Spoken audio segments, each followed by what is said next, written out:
નમસ્કાર મિત્રો, વિડીયોમાં તમારું સ્વાગત છે। તો મિત્રો, અત્યારે હાલની ખૂબ જ મોટી અને દુઃખદ ખબર સામે આવી રહી છે। ત્યારે મિત્રો તમને જણાવી દઈએ કે ગીર સોમનાથમાં ખુલ્લી ગટરમાં પડ્યું બાળક। જી હા મિત્રો, અત્યારે હાલની ખૂબ જ મોટી ખબર સામે મળી રહી છે।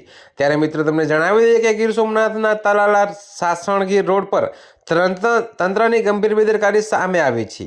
જો કે મિત્રો તમને જણાવી દઈએ કે ધોરણ 5માં ભણતું એક બાળક ચાલતા જતા અચાનક ખુલ્લી ગટરમાં ખાબક્યું હતું। જો કે મિત્રો સદનસીબે સ્થાનિકોની સમય સૂચકતાને કારણે બાળકનો જીવ બચી ગયો હતો।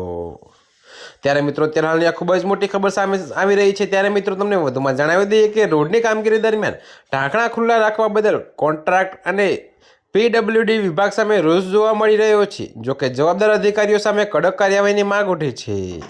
ત્યારે મિત્રો અત્યારે હાલ માટે આટલું જ। મળીશું નવી અપડેટ સાથે। અને જો તમને મારા વિડીયો પસંદ આવતા હોય તો વિડીયોને લાઇક, કોમેન્ટ, શેર અને અમારી ચેનલને સબસ્ક્રાઈબ કરવાનું ભૂલતા નહીં મિત્રો।